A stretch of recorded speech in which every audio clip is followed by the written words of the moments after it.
तो चलिए आज हम भारत की जीवन रेखा यानी कि भारतीय कृषि की गहराइयों में उतरते हैं। ये सिर्फ एक उद्योग नहीं है, ये तो करोड़ों लोगों के जीवन की कहानी है। और ये बात हमारी कृषि भारत की अर्थव्यवस्था की रीढ़ है। बस इस एक लाइन में सब कुछ आ जाता है। जब हम कहते हैं ना रीढ़ की हड्डी, तो इसका मतलब क्या है? इसका मतलब है कि ये पूरे देश के ढांचे को सहारा देती है, उसे मजबूती देती है और सही मायनों में खड़े रहने की ताकत देती है।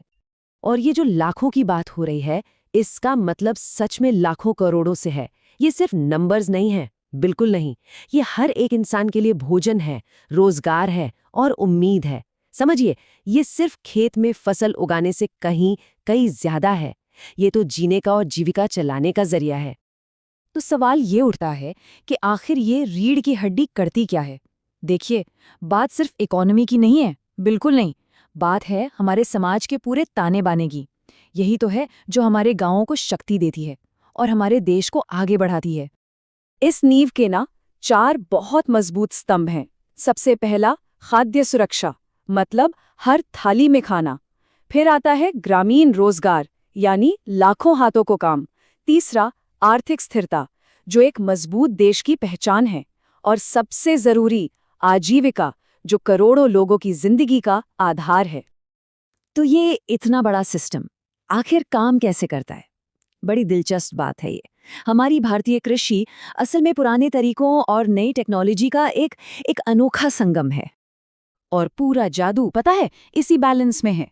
एक तरफ तो हमारे पास पीढ़ियों से चला आ रहा ज्ञान है, जैसे चावल और गेहूं की पारंपरिक खेती। वहीं दूसरी तरफ हम भविष्य को भी गले लगा रहे हैं, बेहतर एफिशिएंसी और सस्टेनेबिलिटी के लिए नई नई टेक्नोलॉजी का इस्तेमाल कर रहे हैं।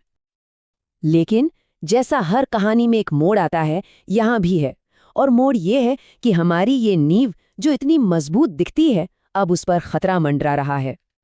तो चलिए अब देखते हैं कि आखिर वो कौन सी चुनौतियां हैं जो इस नींव को कमजोर कर सकती हैं।